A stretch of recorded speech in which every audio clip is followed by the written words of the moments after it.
মুখে বলো এক, দিলে বলে এক, কখনো কাজ হবে না বাবা। ও সোনা মানিকেরা আমার, পৃথিবীর জমিনে একজন সুদখোর ছিল, তার নাম ছিল আপনার পৃথিবীর জমিনে, হে বাবাজি আমার, হাবিবে আজমি বলে একজন ব্যক্তি। পৃথিবীর জমিনে তার সুদের ব্যবসা ছিল, সুদ খেত বাবা, মানুষের কাছে অত্যাচার করতে যাইয়া, ও বাবারা বাবারা আমার সুদের টাকা দাও, যা করো তা করো, সুদ আসলটা থাক, বাঁচাটা দাও, বাঁচাটা। যুবক আমার সোনা মানিকেরা, এই ব্যক্তি আপনার কিনা মানুষের কাছে এমন অত্যাচার করত বন্ধু, সুদের টাকার জন্য মানুষের বাড়িতে যেত, যদি না দিত তাকে অত্যাচার করত। একদিন এক বাড়িতে গিয়ে পৌঁছিয়েছে, ওই বাড়িওয়ালাতে বাবা আমার স্বামী কিন্তু বাড়িতে নাই, স্ত্রী বাড়িতে আছে। যাইয়া বলতেছেন, ও ওই গো বাড়িওয়ালা, আমার সুদের টাকা দাও।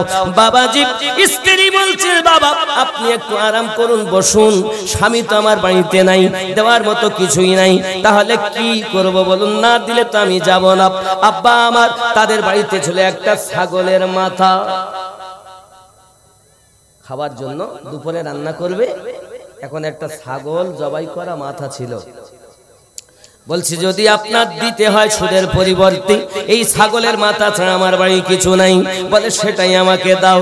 আব্বা আমার নিয়ে চলে গেছে বাড়িতে, যাওয়ার পরে তো আপনার বিবিকে ডাক দিয়ে বলছে, বিবি রে দেখো দেখো দেখো, আজ আমি ছাগলের মাথা নিয়ে এসেছি, জলদি করে এটাকে রান্না করবে।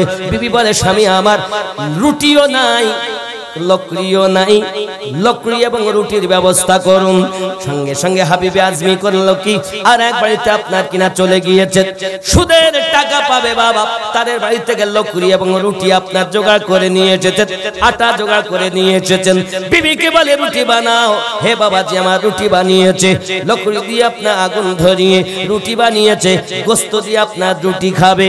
যুবক আমার মনের ভিতর বড় আনন্দ, রুটি দিয়ে ছাগলের মাথা, গোস্ত।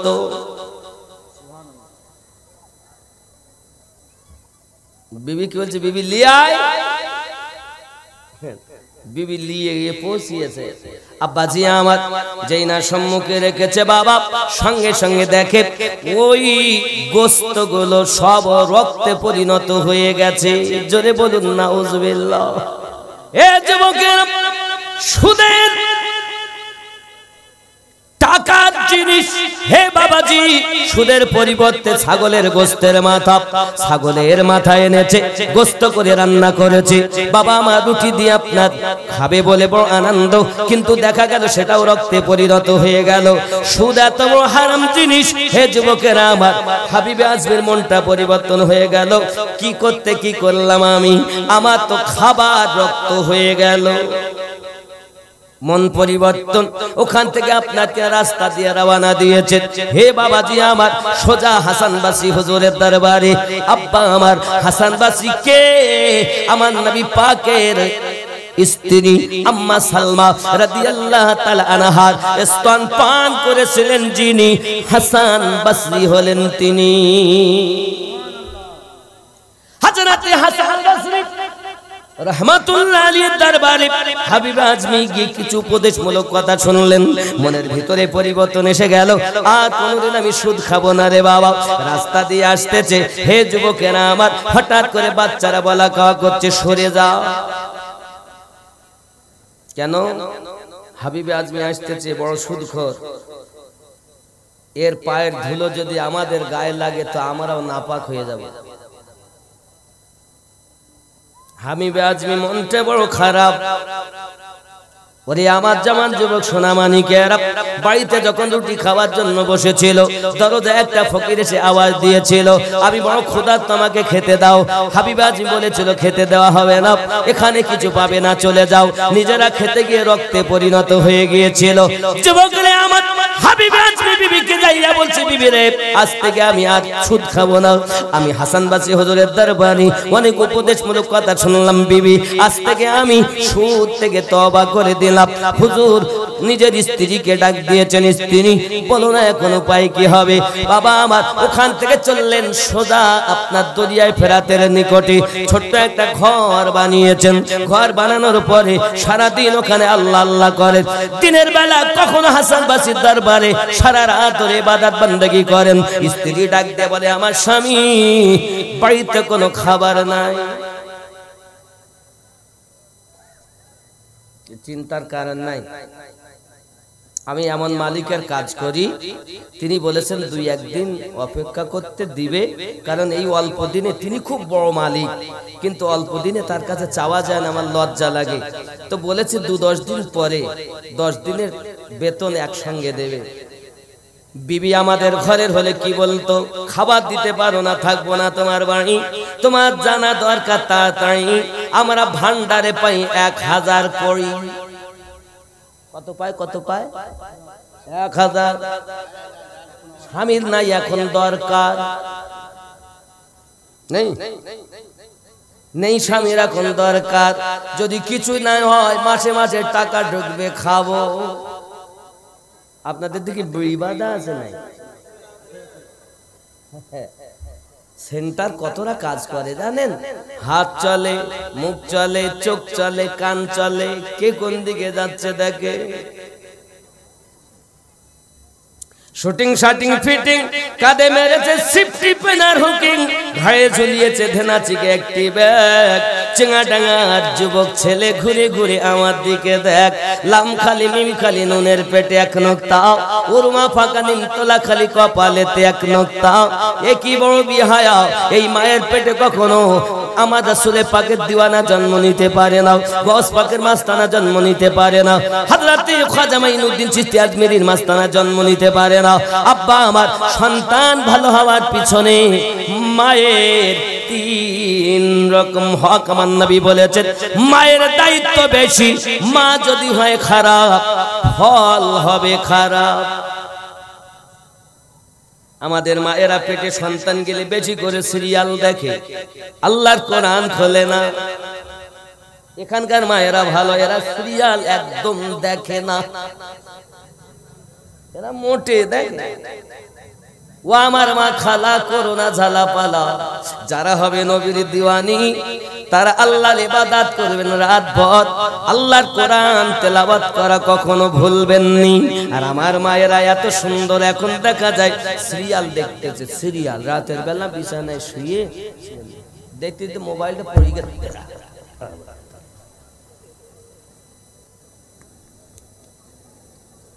আল্লাহ পাক বলছেন আমি চোখ দিয়েছি, চোখ দিয়ে দেখে না। আমি আল্লাহ কান দিয়েছি, কান দিয়ে শোনে না। আমি আল্লাহ দিল দিয়েছি, দিল দিয়ে ভাবে না। করে আমার জওয়ান যুবকেরা, আল্লাহ পাক তাদের কি বলেছেন, উলাইকা কাল আনআম, তারা হলো চতুষ্পদ জন্তু। শুধু মানুষের গায়ের চামড়া হলে মানুষ হয় না রে, এই ভিতরটা যার মানুষ হয়ে গেছে সেই হলো প্রকৃত মানুষ। হে যুবক, আমাকে আমিরউদ্দিন বলে আপনারা চিনেছে। সুদূর 24 পরগনা হাসনাবাদ থানা থেকে অতি কষ্ট করে আপনাদের মাঝে আসতেছি। ওরে আমার যুবকেরা, মানুষ তাহলে কে হবে? আমিনউদ্দিন, আমিনউদ্দিন। এই 2টি হাত, 2টি চোখ, 2টি কান, মাথা, পেট, পিঠ। হে বাবা, আমিনউদ্দিন কই?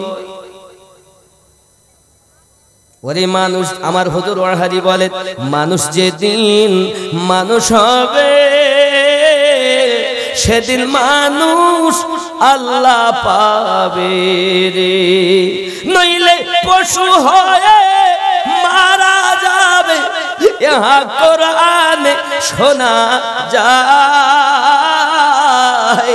আমি তুমি দাও গো পরিচয়।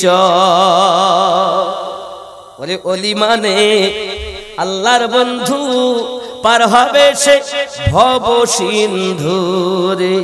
কভু নয় সে নিরানিন্দু, নিরাপদে যাবে চলে। কোরআন পাকে বলে আল্লাহুম্মা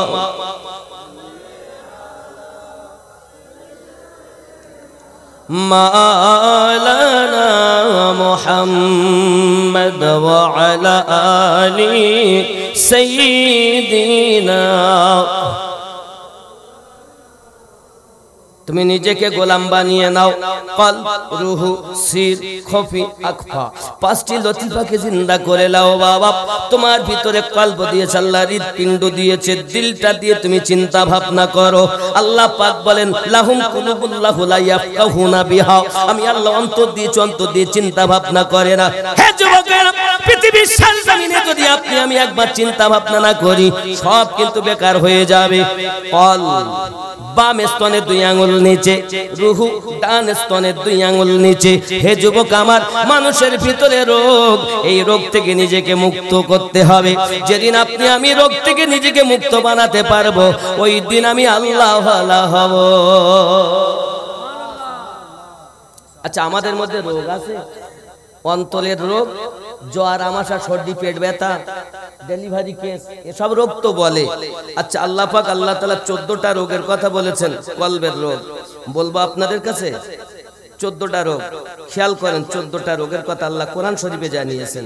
হে যুবক, 1 নাম্বার কলবে মারিদ, অর্থাৎ রুগ্ন অন্তর। সূরা তওবা আয়াত নাম্বার 125 আছে এই কলবের রোগ, 1 নাম্বার রোগ। 14টা রোগ শুনে যান। অনেক ওয়াজ শুনছেন, ইউটিউব খুললে অভাব নাই, তবে রোগগুলো থেকে আগে নিজেকে বাঁচান। 1 নাম্বার রোগ কলবের, সেই কলবের নাম হলো কলবে মারিদ, অর্থাৎ রুগ্ন অন্তর। সূরা তওবা আয়াত নাম্বার 25-এ আল্লাহ এই রোগের কথা উল্লেখ করেছেন। 2 নাম্বার কলবে মাখতুম, অর্থাৎ মোহর মারা অন্তর। সূরা আল বাকারা আয়াত নাম্বার 7, খাতামাল্লাহু আলা কুলুবিহিম। এই 2 নাম্বার এ রোগ, কলবের রোগ। 3 নাম্বার কলবে গাফেল, অর্থাৎ গাফেল অন্তর। সূরা আল আরাফ আয়াত নাম্বার 179, যে কথা লাহুম কুলুবুল্লাহু লা ইয়াফকাহুনা বিহা, এটা একটা রোগ। 4 নাম্বার কলবে সালিম, অর্থাৎ পরিশুদ্ধ অন্তর। সূরা শুরা আয়াত নাম্বার 88। 5 নাম্বার কলবে মুতমাইন্না, অর্থাৎ শান্তিপূর্ণ অন্তর। সূরা ফজর আয়াত নাম্বার 27। বাবজি 6 নাম্বার কলবে মুনীর, অর্থাৎ বিনতি অন্তর। সূরা কাফ আয়াত নাম্বার 33 ও 34। 7 নাম্বার কলবে জায়েগ, অর্থাৎ বক্র অন্তর। সূরা আল ইমরান আয়াত নাম্বার 8। 8 নাম্বার কলবে আমা, অর্থাৎ অন্ধ অন্তর। সূরা হজ আয়াত নাম্বার 46। 9 নাম্বার, এগুলো রোগ কলবের। বহু ওয়াজ শুনছেন, এই ওয়াজ শুনেছেন? এই ওয়াজ নাই এখন, একটু ফজিলতের ওয়াজ। ডান পা দিয়ে মসজিদে গেলে এতরা নেকি, হাগা পাদা মোতার দোয়া পড়লে এতরা নেকি। হাগা পাদা মোতার দোয়া পড়ি হবে কি যদি ভেতরে রোগী থাকে? যুবক ভালো করে শোনো, আমারে কেউ সইতে পারে না, মানে আমার বন্ধুর থেকে দুশমন বেশি। 9 নাম্বার কলবে খাস, অর্থাৎ বিনয়ী অন্তর। সূরা হজ আয়াত নাম্বার 54। 10 নাম্বার কলবে কাসি, অর্থাৎ কঠিন অন্তর। সূরা আনআম আয়াত নাম্বার 43। 11 নাম্বার কলবে মুকাফফাল, অর্থাৎ তালা লাগানো অন্তর। সূরা মুহাম্মদ আয়াত নাম্বার 24। 12 নাম্বার কলবে মাসনুন, অর্থাৎ পর্দা পড়া অন্তর। সূরা আনআম আয়াত নাম্বার 25। 13 নাম্বার গালিজুল কল, অর্থাৎ কঠোর অন্তর। সূরা ইউনুস আয়াত নাম্বার 88। 14 নাম্বার কলবে মারিন, অর্থাৎ জং ধরা অন্তর। সূরা মুতাফফিফিন আয়াত নাম্বার 13। এতটা রোগ এই অন্তরে। সকালবেলা যদি কেউ গোনা করে, সাবুদানা মতো একটি দাগ পড়ে যায়, আব্বা আমার সকালবেলা গোনা করেছি, ফেরেশতা 2 কাঁধে 2টি আছে, আছে না নাই? দুই কাঁধে দুটি ফেরেশতা, একজন ভালো লেখে আর একজন খারাপ লেখে। এখন ভালো লিখেছে বলে ভাই দাঁড়া দাঁড়া, কেন রে? সকালবেলা ভুল করেছে, হতেও পারে জোহরের সময় নামাজ কালাম পড়বে, তওবা করবে, তখন আর তোর লিখতে হবে না।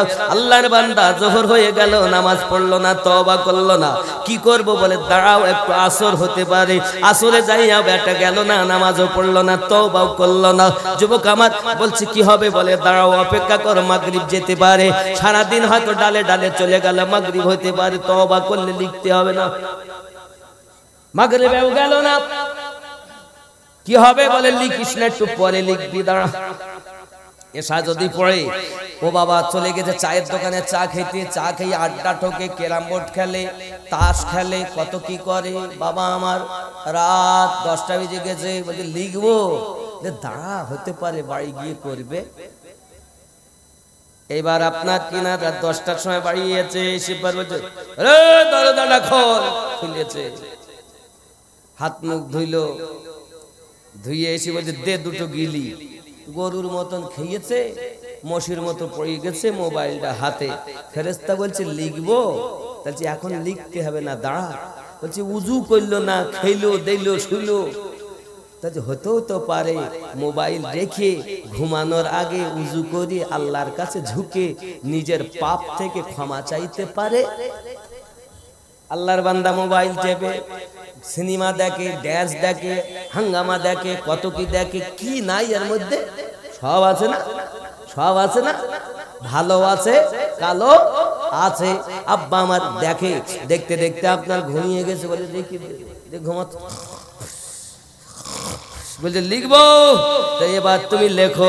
হে বাবাজি, সকালবেলা পাপ করলে সারাদিন তার জন্য অপেক্ষা হয়, কিন্তু চাঙ্গা টাঙ্গায় জালসা হবে, এলাকার মানুষরা কষ্ট করে জালসা দিয়েছে, নিয়ত করেছেন কালকে হবে জলসা, আমরা যাব জলসাতে। বাবারে এখনো জলসাতে আপনি আসেননি, শুধু ওখান থেকে নিয়ত করেছেন, আপনার নামায় আমলে নেকি লেখা আরম্ভ হয়ে গেল। গুনাহ করলে এসা পর্যন্ত, রাত ঘুমানো পর্যন্ত অপেক্ষা করা হবে, আর নেকি এলে আলাদা নেকি, সুবহানাল্লাহ বললে আলাদা নেকি, জিকির করলে আলাদা নেকি। শুধু আসেননি রে বন্ধু, বাড়িতে নিয়ত করেছেন জালসায় যাব, নেকি লেখা আরম্ভ হয়ে গেল। আব্বারে এখনো যদি আমরা আমার রবকে না চিনি, কবে চিনব? আমার আল্লাহ বলেছেন বান্দা বান্দিরে, পাহাড় পরিমাণ গুনাহ করে ফেলেছিস, আমি আল্লাহর কাছে একবার তওবা কর, আমি তোর জীবনের গুনাহ মাফ করে দেব। তুই যদি আমার হইয়া যাস, আমি আল্লাহ তোর হইয়া যাব। কি করেছেন আপনি সারা জীবন? ছেলে আমার, বিবি আমার, বাচ্চা আমার, জমি আমার, গাড়ি আমার, বাড়ি আমার, সব আমার। আমি কার? আমি কার? কথা কন, আমি কার? আমি আল্লাহর। আল্লাহর যারা হয় তারা কি কখনো মিথ্যা বলে? আল্লাহর যারা হয় তারা কি সুদ খায়? হে যুবক, হাবিবে আজমি ইবাদত বندگی করেন দরিয়ায়ে ফেরাতের কাছে, 10 দিন হয়ে গেল। এই করতে করতে হে বাবাজি আমার চিন্তা করেন, সন্ধ্যাবেলা প্রতিদিন যাই, বিবিকে তো কিছুই দিতে পারি না, আজ আমি কেমন করে যাব? কোন একটা বাহানা করব। এমন সময়তে বাড়িতে চলে গেছেন, বাড়িতে যাওয়ার পরে দেখে বিবি কয়েক রকমের রান্না করেছে। ডাক দিয়ে বলছে বিবি রে কোথায় পেলি? সঙ্গে সঙ্গে বলছে স্বামী আপনি জানেন না, আপনি যে মালিকের কাজ করেন, মালিকটা বড় দয়ালু, বড় মেহেরবান, 4টে মানুষ পাঠিয়ে দিয়েছে, একজন 1 বস্তা আটা এনেছে, একজন 2 হাতে করে ঘি আর মধু এনেছে। ওগো আপনি বুঝতে পারলেন না, আর একজন আপনার কিনা এমনি করে আমার জন্য 400 দিরহাম এনেছে। ওরে আমার সোনা মানিকেরা, এমনি করে যখন বলছেন, আরো বলে গেলেন যাওয়ার সময়তে, ওগো হাবিবে আজমির বিবি বলবেন যে মালিকের কর্ম করতেছে ওই মালিকের কর্ম যদি বেশি করে করে আল্লাহ আরো বেশি ওই মালিক তার মজুরি দেবে। এই কথাটা আপনি আপনার স্বামীকে বলে দেবেন। যুবক আমার হাবিবে আজমি বলে, আহারে বিবি রে, এটা আমি অন্য কোন মুনিবের কাজ করিনি, এমন মুনিবের কাজ করেছি যে মুনিব আমাকে দুনিয়ায় সৃষ্টি করেছে। জোরে জোরে বলুন সুবহান। হে যুবক, এই দুনিয়ায় আপনি আমি যদি তওবা করে চলতে পারি ইহ জগতে লাভ হবে, পরজগতে লাভ হবে। আপনার আমার নবী মদিনাতুল মুনাওয়ারাতে আমাদের জন্য কেঁদে কেঁদে বুক ভাজিয়ে দিয়েছেন। আব্বা আমার, নবী আমার জন্য কাঁদেন। আমরা যখন গুনাহ করি, হে বাবাজি আমার, সন্তান যদি গুনার কাজ করে, যদি লোকে এসে বলে তোমার ছেলে খুব খারাপ, কষ্ট পাবে আব্বা এবং মা। পাবে না? পাবে না? তোমার ছেলে ভালো না, অমুক মেয়েটার সঙ্গে এই কাজ করেছে, অমুকের জমি এত ফাঁকি দিয়েছে, অমুকের কম দিয়েছে। হে বাবা, কে ব্যথা পাবে? মা পাবে না? কিন্তু আপনি আমি পাপ করলে আমার নবী আমাদেরকে দেখছেন। ও নূরে মুহাম্মদ রসুল আরবি নায়েবে পরওয়ার, জিবরাইল চুমে যার দরবার। জোরে বলো। আপনাদের আওয়াজ এত কম, আমি বকে বকে আমার গলা যাচ্ছে বসে, বুঝতে পেরেছেন? প্রতিদিন আর মাত্র 3টে জালসা, কাল একটা আর 2টো, আপনাদের 3টে। সুবহানাল্লাহ। এই 2টো হলে এরপরে আমার একটু 15ই ফাল্গুন পর্যন্ত শনিবারে আমি চলে যাব, একটু নিয়ত আছে ব্যাঙ্গালোর, একটা অন্য মানে ডাক্তারি একটা ব্যাপার আছে, দোয়া করবেন। টিকিট করা প্লেনে কমপ্লিট, চলে যাব। তারপর ইনশাআল্লাহ তাআলা আল্লাহ আবার বাঁচালে রমজান মাসে প্রোগ্রাম করা হয় না, রোজার পর থেকে আবার অনেক প্রোগ্রাম। আপনাদের কদমে হাত রেখে বলি, বাপ আমার নবীকে চিনুন, আমার নবী আমাদের জন্য কাঁদছেন। নূরে মুহাম্মদ রসুল আরবি নায়েবে পরওয়ার, জিবরাইল চুমে যার দরবার। লাম থেকে হয় লা ইলাহা, আলিফ থেকে হয় আল্লাহ, মিম থেকে হয় নামে মুহাম্মদ যিনি রাসূলুল্লাহ। শহীদ আজম ইমামে হুসাইন নওয়াসা তাহার, জিবরাইল চুমে যার দরবার। নূরে মুহাম্মদ রসুল আরবি নায়েবে পরওয়ার, জিবরাইল চুমে যার দরবার। জোরে হবে। যার কদম জমিনে পড়িলে দুনিয়ার হয় মিরাজ, রাসূল পাকের জুতা মুবারক আরশে আজিমের তাজ।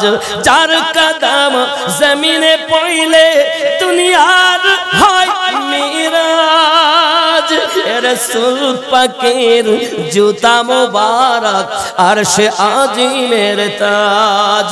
সেই নবীর রওজা দেখিলে হবে জান্নাতের হকদার, জিবরাইল চুমে যার দরবার। নূরে মুহাম্মদ রসুল আরবি নায়েবে পরওয়ার, জিবরাইল চুমে যার দরবার। আল্লাহুম্মা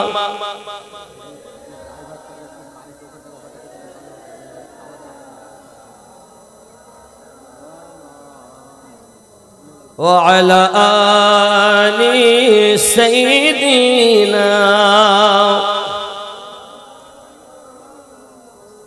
আব্বাজি আমার সোনা মানিক, খেয়াল করুন, আমার গাড়ি যেখানে আছে, মোহাম্মদ আমিরুল, তুমি গাড়িটাকে সরিয়ে রাখো, কমিটির মানুষদের একটু অসুবিধা হচ্ছে, গাড়িটা সরিয়ে একটু দূরের দিকে রাখো। হয়তো ওরা ওখানেই আছে, পাশেই তো থাকবে। হ্যাঁ, ওটা একটু সরিয়ে নিলে সুবিধা হয়। আর হয়তো অনেকে মনে করছেন খাওয়াবো, আমি বলবো আমি একটার ভিতরেই দোয়া খায়ের করে দেবো, বুঝতে পেরেছেন? এজন্য আমি চাইবো যে আমি নামার পরই, নইলে মেহফিল ভেঙে গেলে অসুবিধা। কথা বুঝতে পেরেছেন? এজন্য অবশ্যই খেতে হবে। খাওয়ার আয়োজন কতটা 14 মন মনে হয় গোস্ত, খাওয়ার আইটেম খুব সুন্দর ইনশাআল্লাহ। আমিও খাইনি, আপনারা চিন্তা করেন আমি হয়তো গিলেটাই এসেছি, না আমিও খাইনি, চিন্তা নেই আপনার। আমি শুধু চা খেয়েছি, আমি নাস্তাও করি, চা নাস্তা বলতে চা। কথা বুঝতে পেরেছেন? চিন্তা নেই। আমি যদি না খেয়ে বসে আল্লাহ আল্লাহ রসুলের কথা শোনাতে পারি, বলি আল্লাহর কথা শোনাতে পারি, আপনারা আর 1 ঘন্টা বসে থাকতে পারবেন না। 1 ঘন্টা পর সকল খেয়ে যাবে। রাজি আছেন? রাজি আছেন? জোরে বলুন সুবহানাল্লাহ, আরো জোরে বলুন সুবহানাল্লাহ। আমাদের জন্য কাঁদছে। আজ যদি আমরা ওই নবীকে প্রেম করি তাহলে আমাদের জন্য লাভ। নবী কি করেন? নবীকে যদি কেউ বলে আমাদের মতো মানুষ, বুঝতে হবে তার মাথায় ওই পোকা লেগেছে। যেমন আপনি কারেন্টের তার এক টুকরো কেটে এনে বাড়িতে কাপড় মেলছেন, এখন সেও তামার, আবার আপনার বাড়ির পাশ দিয়ে বিদ্যুৎ গিয়েছে যে তারে, সেও তামার। এখন দুটো বলছে আরে তুই যা আমি তা। তখন কারেন্ট চলনেওয়ালা বিদ্যুতের তার বলছে খেপা তুই তামার আমি তামার, কিন্তু দেখ আমি ট্রেন চালাতে পারি, টেলিভিশন চালু করতে পারি, আমি বড় বড় ইঞ্জিন চালাতে পারি, আবার আমার থেকেও হাত দিলে কবরস্থান পাঠাতে পারি। বুঝতে পেরেছেন? তুই পারবি? না আমি ওটা পারি না। তামার হলেই হবে না, মানুষ হলেই হবে না। নবী হলেন কারেন্টের মানুষ, আল্লাহ নূরের মানুষ। যদি বলুন ওই নূর থেকে আপনার ভিতরে যদি নূর আসে তাহলে আপনি জানবেন আপনি প্রকৃত জীবন পেয়েছেন, নইলে বেকার। আমার আল্লাহ আমাদের নবীকে পাওয়ার হাউস বানিয়েছেন, আর আমার নবী যেতে যেতে হযরত আলী কারামাল্লাহু ওয়াজহুল করিমকে আপনার বেলায়েতের তাজদার বানিয়ে গিয়েছেন। আলী কারামাল্লাহু ওয়াজহুল করিম থেকে নিয়ে तमाम দুনিয়ার ওলি আল্লাহর কাছে বেলায়েতের পাওয়ার। জোরে বলুন সুবহানাল্লাহ। হযরত উসমান জিন্নুরাইন আমার নবী পাকের রওজার কাছে গেছেন, যখন তাকে আপনার কিনা সবাই শত্রু হয়ে বয়কট করে দিলেন, তখন উনি রাতের বেলাতে নবী পাকের রওজার কাছে গিয়েছেন। ইয়া রাসূলুল্লাহ সাল্লাল্লাহু আলাইহি ওয়াসাল্লাম, কেউ তো বন্ধু মনে হয় না। আমার নবী বলেন আমার কাছে সাহায্য চাইতে এসেছো? হুজুর না, আমি বড় পিপাসিত, কি হবে? আমার নবী পাক মাজার মুকাদ্দাস থেকে 1 গ্লাস পানি তুলে উসমান জিন্নুরাইনকে দিলেন। উসমান জিন্নুরাইন বলেন আমি পান করলাম। জোরে বলুন। যখন ইয়াজিদের দল 13 দিন ইসলামের ভিতরে আঘাত করে আজান হতে দেয়নি, হে যুবক বাকায়দা মাজারে মুকাদ্দাসে আজান হয়েছে বা জামাত নামাজ হয়েছে। জোরে বলুন। সূরা ইউনূসে 64 নম্বর আয়াত, এর তাফসীর খুললে দেখা যায় এর আয়াতটা এইরকমই। বিসমিল্লাহির রহমানির রহিম ওয়ালাউ আন্নাহুম ইযলামু আনফুসাহুম জাউকা ফাস্তাগফিরুল্লাহ ওয়াস্তাগফারা লাহুমুর রাসূল লাওয়াজাদুল্লাহা তাওয়াবার রহিম। আব্বাজি আমার নবী পাককে আল্লাহ পাক জানিয়ে দিয়েছেন, কি বললেন? ওয়ালাউ আন্নাহুম ইযলামু, अगर कोई अपने नफ्स पर जुल्म कर ले, কেউ যদি নিজের নফসের প্রতি জুলুম করে সে যেন আপনার দরবারে চলে যায়। আয় আল্লাহ নবীর দরবারে গেলে কি হবে? বলছে ফাস্তাগফিরুল্লাহ, আমি আল্লাহর কাছে ক্ষমা ভিক্ষা চাইবে। ওয়াস্তাগফারা লাহুমুর রাসূল, আমার নবী তোমাদের পক্ষ থেকে আমি আল্লাহর কাছে ক্ষমা চাইবে। নবীর দরবারে যাওয়ার কথা আমিনুদ্দিন বলিনি, রব্বুল আলামিন সূরা নিসার 64 নম্বর আয়াতে বলেছে। আর এরা বলতেছে নবীর রওজায় যাওয়া শিরক। কি বলতে চায়? শিরিক বলে। এখন যদি কেউ বলে, ওর ব্রেনে বুঝতে হবে এই ইউটিউব দেখে অন্য মৌলবীরা ওর ব্রেন শেষ করেছে। আচ্ছা আপনারা তো সাধারণ মানুষ, বলুন দল হবে কয়টা? 73। জান্নাতে যাবে কয়টা? তাহলে 72 দল বেশি না? প্রত্যেক দলে মাওলানা, হাফেজ, কারি, মুফতি, মুহাদ্দিস, যুক্তি, বুদ্ধি সবকিছু আছে, কিন্তু জান্নাতে যাবে একটা। আমি চিন্তা করলাম এত লোক নামাজ পড়ি, রোজা রেখে, কোরআন তেলাওয়াত করি, জাহান্নামে যাবে কেন? আব্বাজি আমার একটু বুঝবেন, এই 72 দল সদ্য বেশি পাগড়ি, টুপি, জুব্বা, ডিগ্রি দেখলে হবে না, মোহাব্বত দেখে বিচার করতে হবে।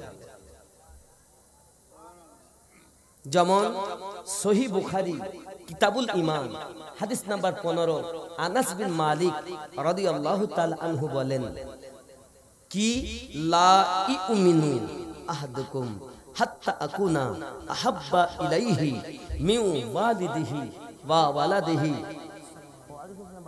আমার যদি ইউটিউব চালু করেন, হ্যাঁ ফেসবুকে, ইউটিউবে দেখতে পাবেন, দুটো গজল বলবেন। কি গজল? আপনি যে রকম দুটো বলবেন সবই তো বাজা। আমার দোকানের মাল খারাপ না গো হুজুর, আপনি দুটো বলবেন। কি কি? 0786 0786। আপনার মন থেকে শুনবো। সবাই আমার মাল ভালো, আপনি দুটো বলবেন। আমার দোকানের মাল খারাপ। কেউ কারো বলবেন না হুজুর, বলবো এটা আপনি যদি 786 ওইটা একটা আপনার মন থেকে শুনবো। আপনি নামাজ পড়েন, না হুজুর, একটু নামাজ পড়েন। বাপ আমার, সোনা আমার, কলজি আমার, নামাজ পড়ো আব্বা। হ্যাঁ জি জুমার নামাজে যাবেন এবার থেকে, যান ওইটা যান, তাহলে 2-1 ওয়াক্ত করে আরম্ভ করুন। আল্লাহ হেফাজত করে যান, আল্লাহ হেফাজত করে যান। আব্বা ভালো আছেন সবাই? রাগ করছে?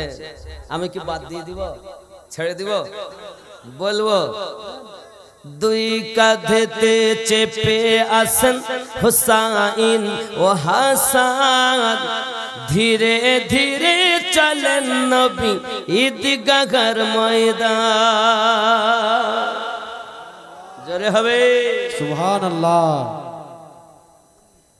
কার কোলেতে ঈদের নামাজ পড়ব মা জননী, এখনো কি নতুন পোশাক তৈরি মোদের হয়নি। জান্নাত রানী মা ফাতেমা, জান্নাত রানী মা ফাতেমা, করোনা বায়াত, ধীরে ধীরে চলেন নবী ঈদগাহর ময়দান। পিতা আমার শেরে খোদা, মাতা জান্নাত রানী, নানা আমার কমলিওয়ালা মক্কি মাদানী। পিতা আমার শেরে খোদা, মাতা জান্নাত রানী, নানা আমার কমলিওয়ালা মক্কি মাদানী। লুটবে কেমন শান এজিদ মারাত, ধীরে ধীরে চলেন নবী ঈদগাহর ময়দান। জোরে হবে। কম্পিটিশন চলছে ভাইজান, হাতে লেখা লেখি, কাহার লেখা ভালো মা বলো না দেখি। তারিখে যার ঘোষণা, তারিখে যার বর্ণনা, দুইজনের সমান, ধীরে ধীরে চলেন নবী ঈদগাহর ময়দান। জোরে বলো।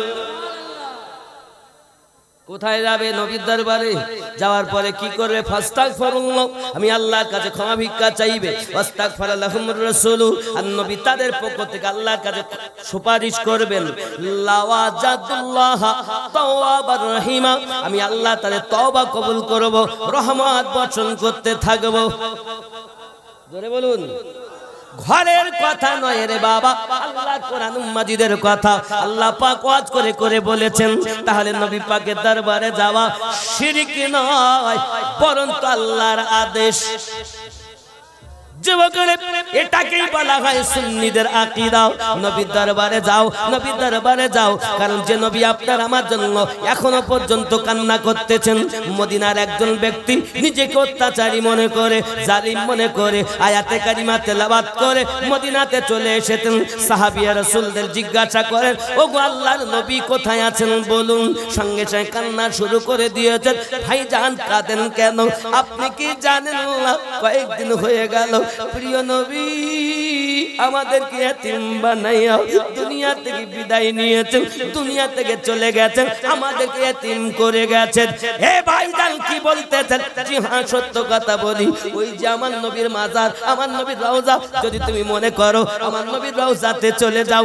আব্বাজি আমার সোনা মানিকেরা, রওজায় যাওয়া যদি শিরক হতো, বেদাত হতো, সাহাবায়ে কেরাম কখনো রওজায় যাওয়ার কথা বলতেন না।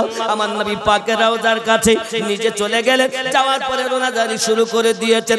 তেরি কদমোं में आना मेरा काम था, मेरी बिगड़ी बनाना तेरा काम है। মাজার ভিতর থেকে আওয়াজ আসছে, কদ গুফিরিল্লাহ, যাও তোমার ক্ষমা হয়ে গেল।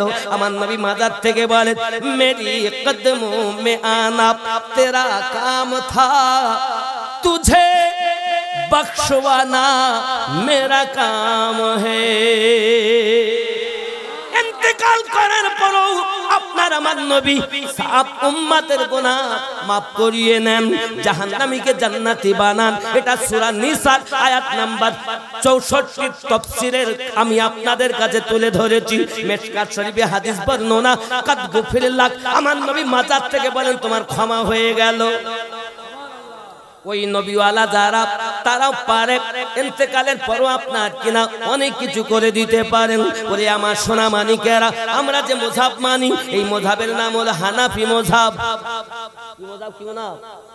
হানাফি মুযহাবের ইমামের নাম নোমান ইবনে সাবিত রাদিয়াল্লাহু তাআলা আনহু। নাম কি? নোমান বিন সাবিত। মুখস্থ রাখবেন, নোমান বিন সাবিত। তিনি রমজান মাসে 61 বার কোরআন খতম করতেন। কয়বার? কয়বার? আর আমরা মোটে একবার করতে চাই না। যদি বলেন হুজুর কেমনে, হিসাব করে বলা হয়েছে উনি আপনার কিনা সকাল বেলা এক খতম, সারা দিন এক খতম করতেন। আব্বা আমার এমনি করে এক পায়ে দাঁড়িয়ে দাঁড়িয়ে, ডান পায়ে দাঁড়িয়ে 15 পারা, বাম পায়ে দাঁড়িয়ে 15 পারা, দৈনন্দিন 2 খতম করে কোরআন তেলাওয়াত করতেন।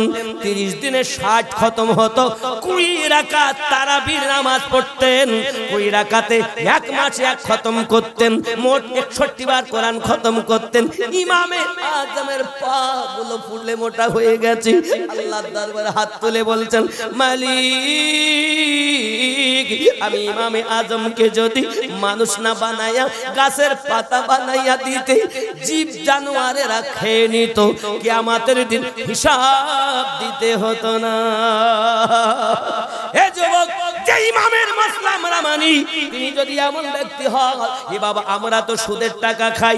ইমামে আজম কেমন ছিলেন? কাপড়ের ব্যবসাদার ছিলেন।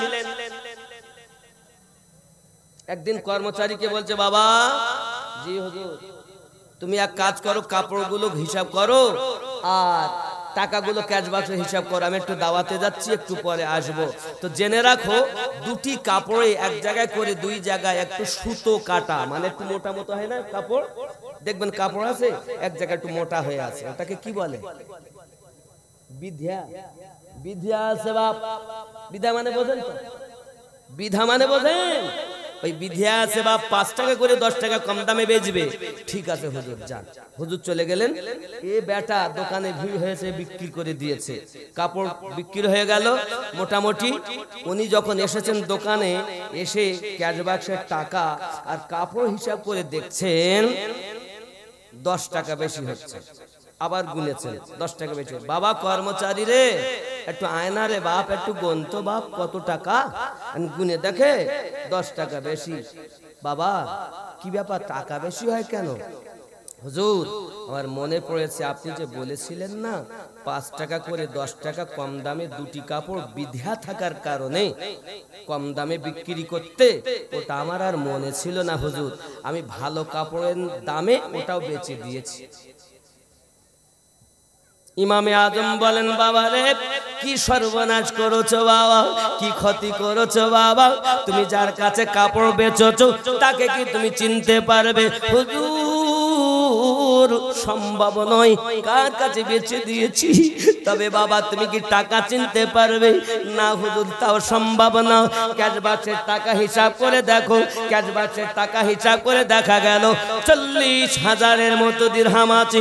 ইমামে আজম বলেন, বাবা 5 টাকা করে 10 টাকা বেশি থাকার কারণে এই 40,000 দিরহাম আমি ইমামে আজমের জন্য হালাল হবে না। ওরে বাবা এই টাকাগুলোকে গরিবের মাঝে সাদকা করে দাও। তার মজাবের লোক হইয়ে পেট ভরে সুদ খাচ্ছে আর বলছে আমি জান্নাতে যাব, মামুর বাড়ি যাবে, জানো জান্নাতের মামুর বাড়ি।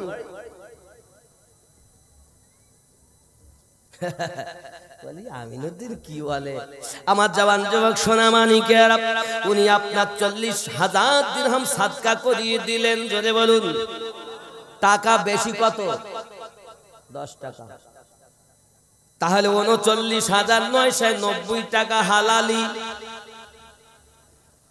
39,990 টাকা হালালি, 10 টাকা বেশি নাকি? এই 10 টাকার জন্য সব কি হবে? ও আমার জওয়ান যুবক সোনা মানিকেরা, খেয়াল রাখুন, ইমামে আজম সাদকা করিয়ে দিলেন, সাদকা হয়ে গেল টাকাগুলো। হঠাৎ একটা মানুষ 2টি কাপড় নিয়ে এসেছে। ও জগতের শ্রেষ্ঠ ইমাম এক জায়গায় করে 2 জায়গায় কাপড়ের মধ্যে বিধা থাকার কারণে আমার বিবি কাপড় 2টি পছন্দ করিনি, আপনি কাপড় ফিরিয়ে নেন, আমার টাকা ঘুরিয়ে দেন। বলে বাবা কাপড় পছন্দ না করার কারণ, এক জায়গায় করে 2 জায়গায় বিধা থাকার কারণে বিবি কাপড় পছন্দ করলো না। ইমামে আজম এতটুকু কথা শুনে চোখের পানি টপ টপ করে ঝরিয়ে দিয়েছেন। আরে এমন করে কান্না করে। ইমামে আজমের কান্না দেখে ওই ব্যক্তি বলতেছেন, বাবা হুজুর আপনি কাঁদবেন না, আপনি কাঁদবেন না, আপনার কান্না আমার সহ্য হয় না, আপনি জগতের শ্রেষ্ঠ ইমাম, আপনি কাঁদতেছেন কেন? ইমামে আজম বলেন, বাবা রে কি মনে করছো আমি কাঁদি? হুজুর কাঁদবেন না, টাকা দিতে হবে না, কাপড় ফিরাতে হবে না, আপনি দয়া করে কাঁদবেন না। আপনার মতো শ্রেষ্ঠ ইমাম যদি কাঁদে আমার তো সহ্য হয় না। ইমামে আজম বলেন, বাবা তুমি কি মনে করেছো আমি তোমার টাকা ফেরত দেওয়ার জন্য কাঁদি? কাপড় দেখে কাঁদতেছি।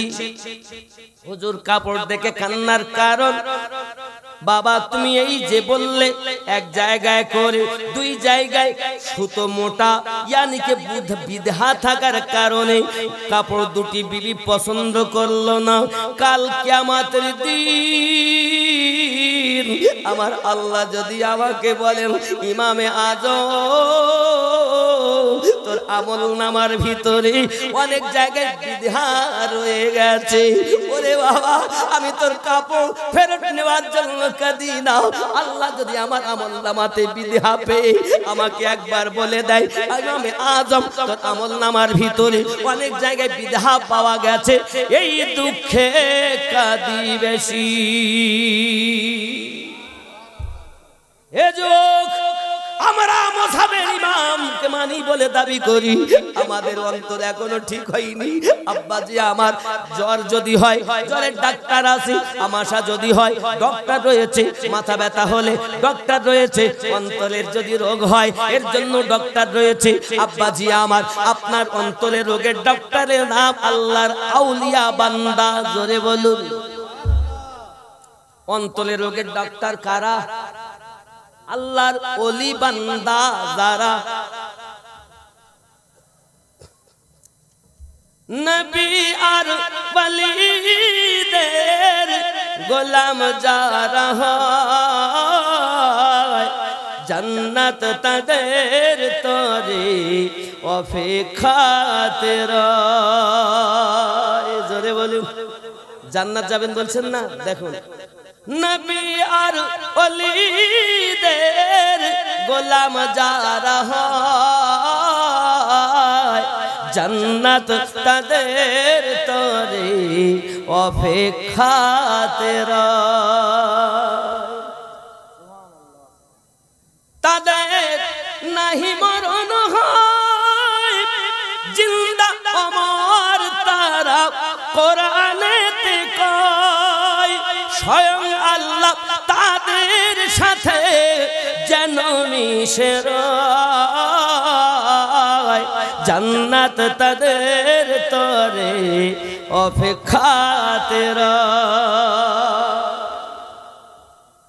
যুবক খেয়াল করেন, কঠিন হাসরের দিনে জান্নাতে যাবেন না নবী উম্মত বিনে। কঠিন দিনে নবী যাবেন না উম্মতকে না নিয়ে, আর সেই উম্মত ঘুমিয়ে কাটাচ্ছে। হাইয়া আলা সালাহ, লেপের মধ্যে পা ভরি বলে তোরাই মসজিদ চালা, জ্বালাস নে ভোরবেলা। হাইয়া আলা সালাহ, আমরা নবীর দিওয়ানা, নামাজ পড়তে যাব না। আমরা নবীর দিওয়ানা, দাড়ি রাখতে পারবো না। আমরা ওলির মাস্তানা, মা বাপকে ভাত দিব না। আমরা নবীর দিওয়ানা, সুদ বন্ধ হবে না। আমরা নবীর দিওয়ানা, তাস খেলা বন্ধ হবে না। আসেনি এরা? মায়েরা বলছেন আমরা নবীর দিওয়ানি, সিরিয়াল দেখা বন্ধ হবে নি। আমরা নবীর দিওয়ানি, পর্দায় থাকতে পারবো নি। আমরা নবীর দিওয়ানি, স্বামীর খেদমত হবে নি। এখানকার মায়েরা ভালো, এরা সব করে টরে না, খুব ভালো। নামাজও পড়ে, রোজাও রাখে, যেহেতু ওলি আল্লাহর ভালোবাসেন। আর এই গ্রামটা আমাকে বলছিলেন বাবাজি, একদিন বলছিলেন প্রায় 1300-1400 ভোটার আছে, বহুত বড়। আমাদের সভাপতি সাহেব ইনি দাওয়াত দিতে গিয়েলেন, আরো একজন গিয়েলেন আমাকে। তো যাই হোক, আল্লাহ আনিয়েছেন। আমি আপনার কদমে হাত রেখে বলবো, আব্বা এই জীবনটা আমাদের 60-70 বছরের, কোটি কোটি বছরের বাজার আমরা করতে এসেছি। কোটি কোটি বছরে বাজার করতে এসেছি আব্বা। বয়স কত? 60-70। সরকারি আওতায় তো 60। এই 60 বছরের বয়সে কোটি কোটি বছরের বাজার, ঘুম হবে কেমনে? হাসবো কখন? আমার নবী বলেন, দুনিয়ায় যদি বেশি করে কাঁদতে পারো তাহলে তুমি কবরে হাসতে পারবে, হাসরে হাসতে পারবে। আর দুনিয়ায় যদি তুমি হাসো, কবরে তোমাকে কাঁদতে হবে। হায় হায় বাবা, আমার নবী পাক সাল্লাল্লাহু আলাইহি ওয়াসাল্লাম আমাদের জন্য কাঁদেন, আজও কাঁদতেছেন। আমার নবী, আপনার নবীর প্রেমিক যারা, এহ জগতে লাভ, তাদের পর জগতে লাভ। তারা নবী ছাড়া কিছু বোঝে না, নবী ছাড়া কিছু জানে না। হি আমার জওয়ান যুবক, আমার নবী পাক সাল্লাল্লাহু আলাইহি ওয়াসাল্লামের ওয়াফাদারের সম্মান অনেক। নবী তো দূর, আমার নবী পাকের চেহারা মোবারকা সুন্দর, আমার নবী পাকের থুতু মোবারকা সুন্দর। আমার হাত নবীর হাত এক হবে কতক্ষণ? আমার হাত যদি এরকম আঙুল দেখাই, এই মৌলভী আমিনউদ্দিন এত বারবার আঙুল দেখাইও না, আঙুল নামিয়ে কথা কও। কবে না? কইবে না? বলবে কি না? যদি বারবার আঙুল দেখাই, আঙুল নামিয়ে কথা বল। আমিনউদ্দিন আঙুল তুললে রাগ হবে, আর আমাদের নবী পাক উংলি মোবারকা উঠালে চন্দ্র দুভাগ হবে। কোথায় আমিনউদ্দিনের আঙুল আর কোথায় রাহমাতুল লিল আলামিনের আঙুল? জোরে বলে। আমি যদি হাত তুলি লাভ নাই, রাহমাতুল লিল আলামিন যদি হাত তোলেন ডুবন্ত সূর্য পুনরায় আসে। আমি যদি থুতু দেই কেউ খাবে না। মনে করেন আপনাদের 14 মন গোশে, আমি আমিনউদ্দিন 24 পর্যন্ত আইছি, তাই তো হুজুর আপনি এইছেন যখন, এত ভালো হুজুর, ইন্টারন্যাশনাল বক্তা বলে সবাই। আমি বাবা আমার পীরের দরবারে কুত্তার থেকে খারাপ বাপ। আপনারা বলেন তাই, আমার কিছু যোগ্যতা নেই বাবা, আমি বাঁশের বাঁশি বাজাই তাই বাজি।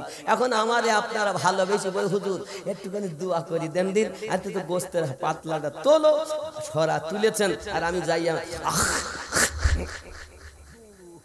এক খাবলা থুতু গোস্ততে দিছি। কথা বুঝেছেন?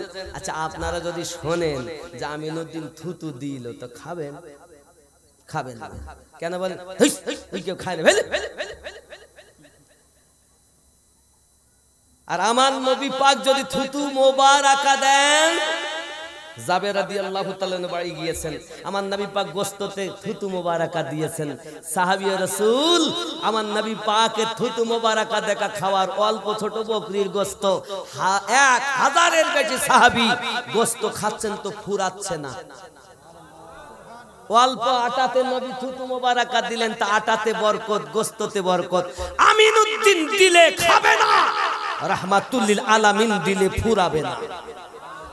আমিনুদ্দিনের থুতু আর রাহমাতুল লিল আলামিনের থুতু মোবারক। এই নাক দিয়ে আমরা কি বার করি? পোটা।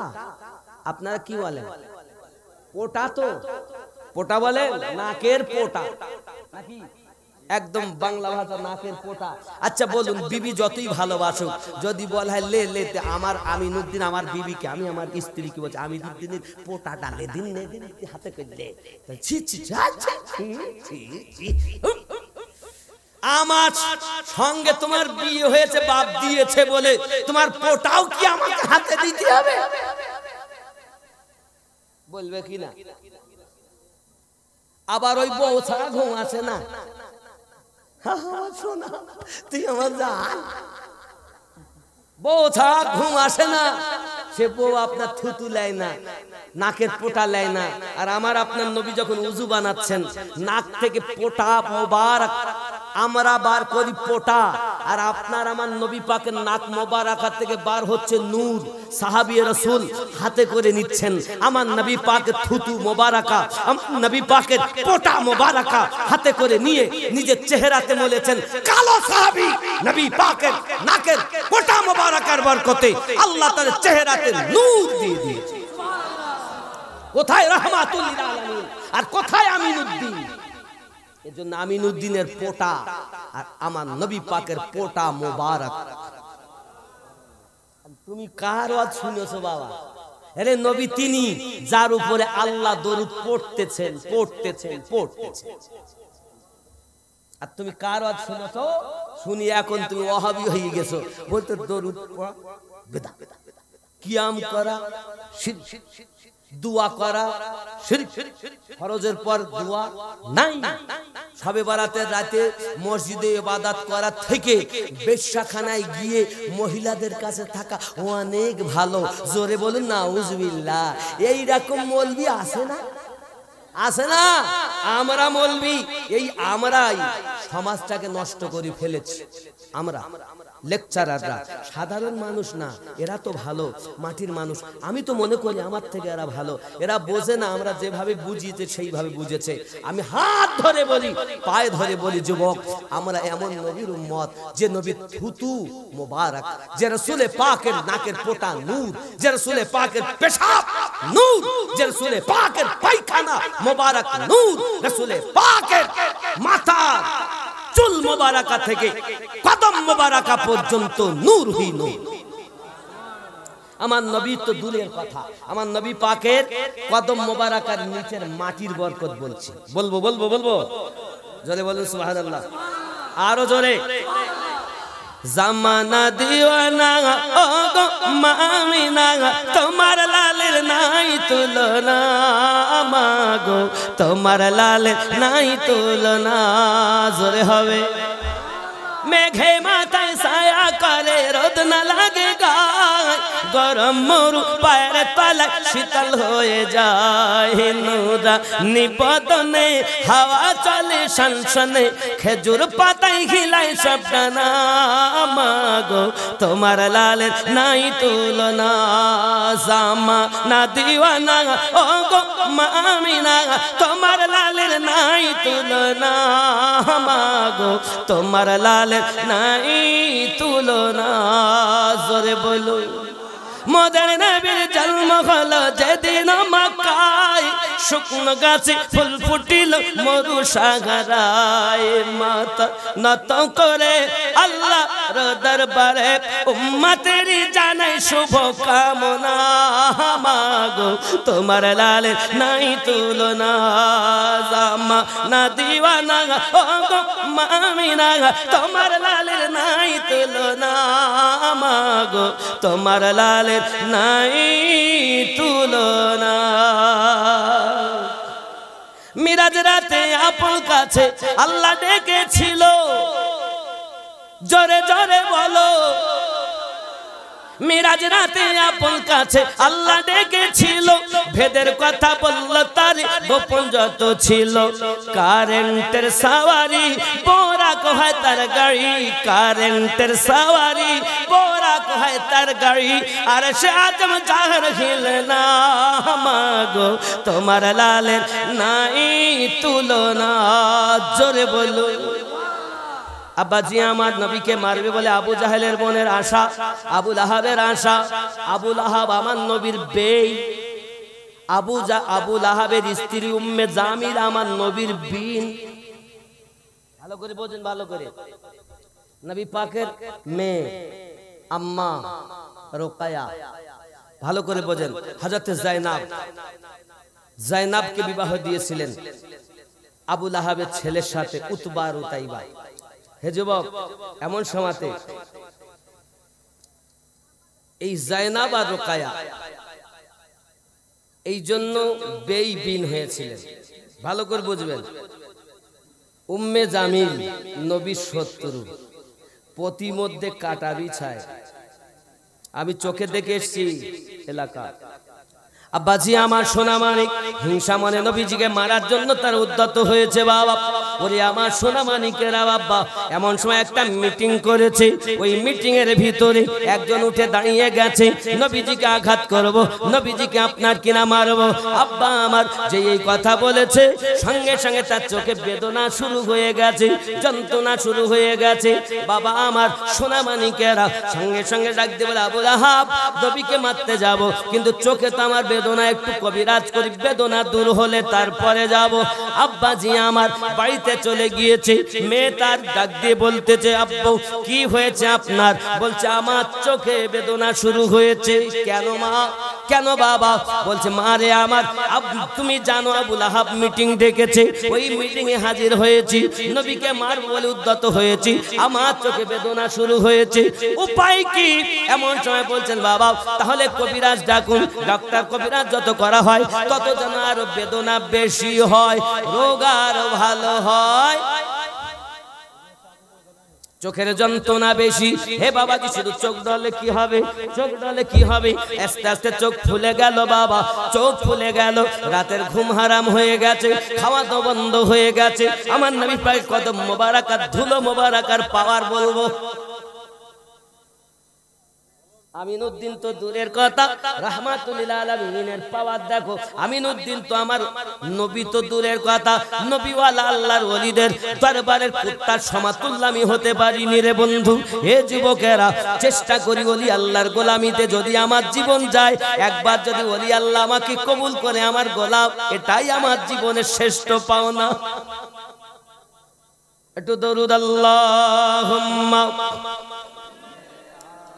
सैयदना मोहम्मद वाला आले सैयदना मौलाना मोहम्मद गो चाँद তুমি বলে দাও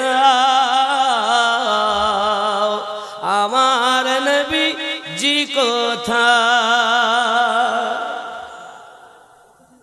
বলবো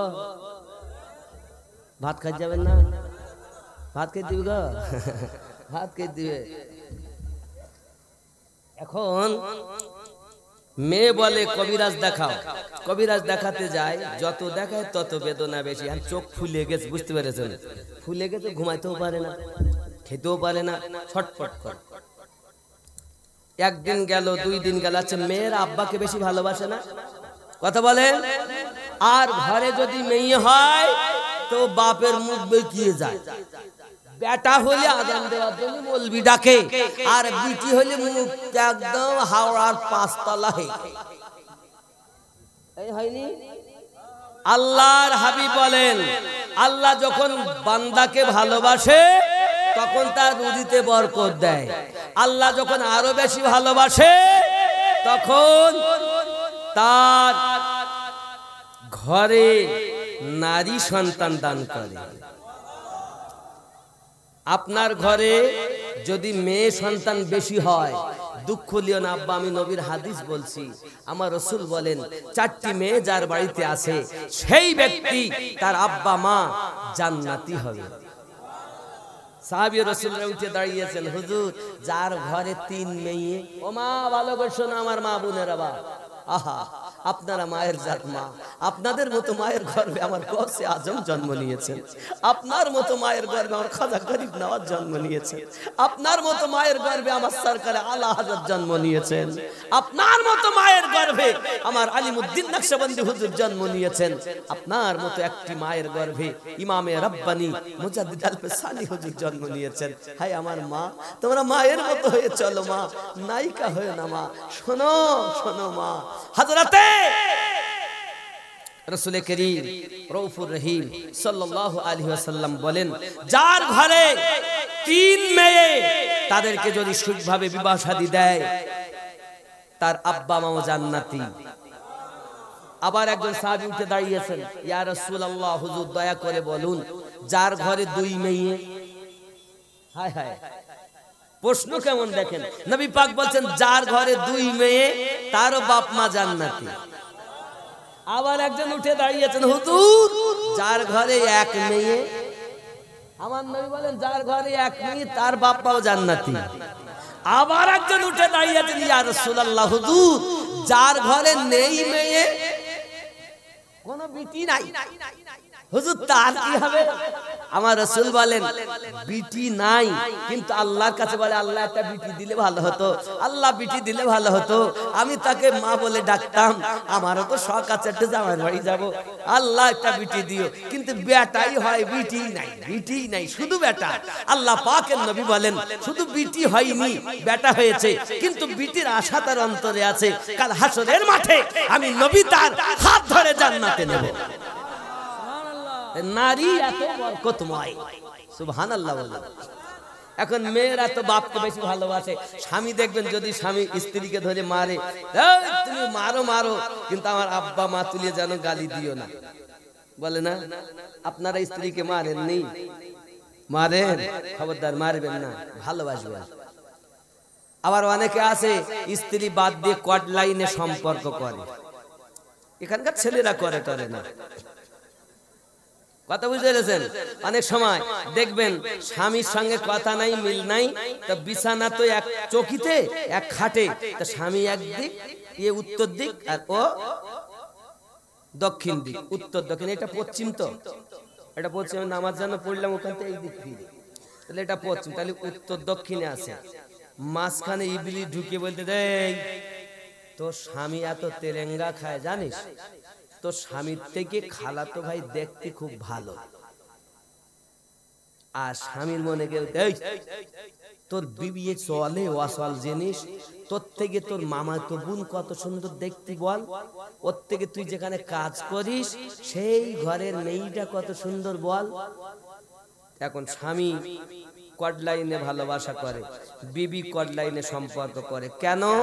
মাঝখানে সুযোগ পেয়েছে ইবলিস। আল্লাহ রাসূল বলেন, স্ত্রী মাথা চুলে মাথা দিয়ে ঘুমাবে, দুইজনা এত মোহাব্বত করে ঘুমাবে, মাঝখানে যেন বর্ডার রাখবে না, বর্ডার রাখলেই ইবলিস ঢুকে মনে ধোকা দেবে, আর তোমাকে আর ভালো না বে যে খালাতো ভাইকে ডিম সিদ্ধ করে খাওয়াবে, আর সাদ্দামের বাপ কচু পাবে। এখানকার মায়েরা ভালো। আজকে ওর যেহেতু জলসা, তাহলে আজ খালাতো ভাই, মামাতো ভাই, জামাই, বিটি, বেই, বিন, অভাব নাই। কত ডিম দিল খালাতো ভাইকে, কিন্তু সাদ্দামের আব্বা একটা ডিম পেল না। যদি কারো নাম হয় রাগ করো না, যেন যে আমারই বললো মৌলবি, আমি না মা, এটাকে উপমা দিয়ে বললাম, জননী রাগ করো না। মায়েরা বাপকে কতটা ভালোবাসে দেখেন, মেয়েরা কত ভালোবাসে। আব্বু আপনার অপরাধ কি? বলে রসুলকে মারতে যাচ্ছিলাম। ঠিক আছে, বাপকে রেখে সোজা চলে গেছে। আমার নবী পাকের দরবারে যাইয়া আসসালাতু ওয়াসসালামু আলাইকা ইয়া রাসূলুল্লাহ, আসসালাতু ওয়াসসালামু আলাইকা ইয়া নবী আল্লাহ। হুজুর আমি আপনার দরবারে হাজিরি দিয়েছি শুধু একটি মাত্র কারণ, আমার পিতা আপনাকে মারার জন্য উদ্যত হয়েছে, তার চোখে বেদনা শুরু হয়েছে। ডাক্তার কবিরাজ যত দেখায় তত যেন আরো রোগটা বেশি হয়, যন্ত্রণা বেশি হয়। আজ 3 দিন হয়ে গেল আমার আব্বা খাওয়া দাওয়া করে না, আমার আব্বা ঘুমাতে পারে না। দয়া করে আমার আব্বার একটু কোনো ব্যবস্থা করুন। আপনার আমার নবী সাল্লাল্লাহু আলাইহি ওয়াসাল্লাম নিজের কদম মোবারকার এক টুকরা মাটি উঠিয়ে ওই মেয়েটাকে দিয়ে বললেন, যা মা বাড়ি যা, আর এই মাটিগুলো নিয়ে তোর আব্বার চোখে বুলিয়ে নিবি। এবার মেয়েটা তো বাড়ি গেছে, গিয়াটা ন্যাকড়াতে করে ওগুলো বাঁধা। এখন নিয়ে আব্বা কই, আব্বা আমি ডাক্তারের কাছে গেলাম, একটু ওষুধ নিয়ে এসেছি। কই মা কই, দে কত ওষুধ দিলাম, কোনো কাজ হয়নি। এখন ওই ধুলাবালিগুলো, ওই ধুলাগুলো নিয়ে আমার বাপের চোখে এমন করে বুলিয়ে দিয়েছে। আর যেই বুলিয়েছে আর ফোলা কমিয়ে গেছে, যন্ত্রণা ভালো হয়ে গেছে, চোখ চকচক করছে। সঙ্গে সঙ্গে মা এটা কোন ডাক্তারের ওষুধ মা? একুলিতি কাজ। একুলিতি কাজ মানে বলেন, দেখেন শুধু বলে স্বামী ধরি ধরি মারে। তো হুজুর একটা তাবিজ করি দেন, দিন মোটে কাজ হয় না, তাবিজ করে দেন, স্বামী ধরি মারে। ঠিক আছে, একটা তাবিজ করে দিয়ে, শোনো এই পানি পড়িয়ে দিচ্ছি 1 গ্লাস, এটা নিয়ে যাবা, নিয়ে বাড়ি, তোমার স্বামী তো নাঙ্গল চড়ছে মাঠে খাটে, বাড়ি আসে এসে মারে, তো গরু ঠ্যাঙানো লাঠি দিয়ে মারে। বাড়িতে গিয়ে সমস্ত কাজ করবা, চারা কাটবে, ঘর গহিল গোছাবা, ঘর বাড়ি গোছাবা, একটা গামছা আর লুঙ্গি আর তেলের বোতল রেখে তুমি 1 কুলি পানি নিয়ে দরজার কাছে দাঁড়াবা। স্বামী যত সময় গোসল না করি এসে যত সময় ভাত না গালে দেবে, তত সময় যেন তুমি পানি খেলিয়ে মরি যাবা, ফেলি দিলে কাজ হবে না। এইবার ও গেছে, স্বামী আসছে বাড়ি, এখন আসবে মাঠ থেকে, সমস্ত কাজ করে গোল টোল গুছিয়ে একদম ঝাড়ঝুড় দিয়ে পরিষ্কার, তেলের বোতল, সাবান, লুঙ্গি, গামছা আর রেখে দিয়েছে। এমন সময় স্বামী এসে দেখতেছে, বাহ বিবি যে আজ কাজ করেছে, যে বাহ, গরুটা বেঁধে এসে দেখ তেলের বোতল পাশেই, তেল ঢেলেছে, গামছা পাশেই, লুঙ্গি পাশে নিয়েছে, গোসল করেছে। এসে দেখে খাবার খোলা, বাবা খাবারটা নিয়ে খেতে বইয়েছে। কাজ হচ্ছে যে, বুঝতে পেরেছেন? এবার বলতেছে, কই কই গেলি, আয় একসাথে খাই। কিরাম ওষুধ, এক কলিতি কাজ। মানে বলতেছে না, এক গাল যত সময় না খাচ্ছে তত সময় তো ফেলতেও পারছে না, পানি গিলতেও পারছে না। না খেলে তো আমি যাবো না, দরজার কাছে চুপ করে দাঁড়িয়ে আছে। এবার বাড়ি চলে গেছে মৌলবি সরকার, হুজুর কি পানি পড়াও? কেন? তো তোমার থুতনি পড়া। যেমন কত তালা পড়ি ফেলেছি, কিচ্ছু হয়। আর এক কলিতি কাজ, মা ওরা তোমার থুতনি পড়া। মানে তোমার স্বামী এসে কিছু বললে তুমি মুখ চালাতে, আর তোমার স্বামী লাঠি চালাতে। তুমি যেদিন থেকে মুখ বন্ধ করেছ, স্বামী লাঠি বন্ধ করে দিয়েছে। রাগ করছেন? রাগ করছেন? দেখবেন এরা মুখ একটা বললে 3টে শুনিয়ে দেয়, লাঠি আর বন্ধ। আল্লাহ হেফাজত করুক, জোরে বলি আমিন। আব্বাজি আমার, এমন সময়তে আয় আমার মা, তুমি বলো কোথা থেকে এনেছো, কোন ডাক্তারের ওষুধ? ও আমার পিতা, ডাক্তারের নাম শুনতে হবে না, শুধুমাত্র এতটুকু আপনি ভালো হয়েছেন, আমি দেখে বড় খুশি হয়েছি। খাওয়া দাওয়া করুন, আরাম করুন, একটু ঘুমিয়ে যান, নামা নাও। আমি তো এত রোগে ভুগি, 3 দিন ধরে ভুগতেছি, আমার রোগ নির্ণয় হলো না। ডাক্তারকে একবার আমাকে বলো, ডাক্তারের পরিচয় দাও। না, পিতা বলা যাবে না। একদিন গেল, নাম বলে না। দ্বিতীয় দিন গেল, তাও নাম বলে না। প্রতিদিন মা একটু বল না রে মা, কোন ডাক্তার, তার বাড়ি কোথায়, নাম কি, আমাদের বিপদ আপদে যাবো তার কাছে। কোন মতেই নাম বলতে চায় না বাবা। বলে আমার সোনা মানিকেরা, নাম যখন বলতে চায় না, এমন করে একদিন তার পিতা বলছে, মা আমার, জানিস তোর মা তো বেঁচে নাই, মানে আমার স্ত্রী নাই, তুই শুধুমাত্র একা। মা একবার বল না রে, ওই কবিরাজটাকে, ডক্টরটাকে, যার ওষুধে এমন পাওয়ার।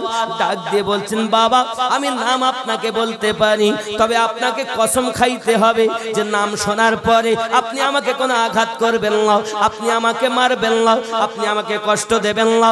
আপনি যদি বলেন তাহলে আমি আপনার মত বলতে পারি।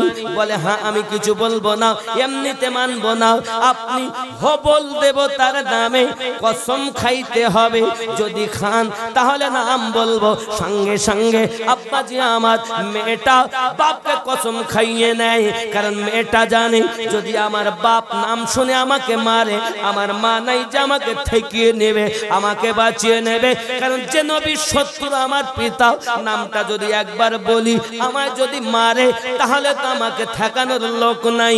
মেয়েটা নাম বলতে চায় না, বাপ না সোর। হে যুবকেরা আমার, হঠাৎ করে কসম যখন খেয়েছি, মা বলো আমি মারবো না, ধরবো না, কিছুই বলবো না, একবার কবিরাজের নাম বলো। সঙ্গে সঙ্গে মেয়েটা বলতে চাপুজি, আবু লাহাবের কথা শুনি যে নবীকে মারতে উদ্যত হয়েছেন, ওই নবী মুহাম্মদুর রাসূলুল্লাহ সাল্লাল্লাহু আলাইহি ওয়াসাল্লামের কদমের নিচের এক মুষ্টি মাটি আমি গিয়েছিলাম নবীর কাছে। আপনার কষ্ট আমার সহ্য হয় না, আপনার বেদনা আমার সহ্য হয় না, আমি যাইয়া বলেছি, ওগো দরুদি নবী গো, আপনাকে মারার জন্য আমার পিতা উদ্যত হয়েছে, যার কারণে চোখে বেদনা, চোখটা ফুলে গেছে। বুঝি আপনি যে আয় আমার দয়াল নবী, আপনি যদি একটু দয়া করেন, একটু যদি দয়া করেন, আমার পিতা হয়তো সুস্থ হতে পারে। আল্লাহর হাবিব কদম মোবারকের নিচে এক মুষ্টি মাটি আমাকে দিয়ে চোখে বুলিয়ে নিতে বলেছে। ওই মাটি এনে আপনার চোখে বুলিয়েছি গো পিতা, ওই মাটির বরকতে আপনার ফোলা চোখ, বেদনাদায়ক চোখ, মাটির বরকতে ভালো হয়েছে। আমিনউদ্দিনের কাজ হবে না, আর রহমাতুল লিল আলামিন দিলে মিস হবে না। ওই নবীকে যদি কি আমাদের মতো বলে তো মিললে যায়। ও যুবক আমার, সোনা মানিকেরা, এমনি সময় করলো কি জানেন, বাবা আমার বাপ বাঘের মতো ফুলতেছে মারবে বলি, কিন্তু কসম করিস তো, কসম খাওয়া আছে, মারতেও পারে না, মারলে তো কসম ভেঙে যায়, অসুবিধা আছে, কি বুঝলেন? এখন বাপ চিন্তা করে তাহলে করবো কি, এ তো সহ্য হয় না আমার। মানে দেখবেন নদী পার হওয়ার জন্য খুব, আর যেই নদী পার হয়ে যায় তার কি করে, লাই উঠতেছেন কেন, উঠুন ইয়া নবী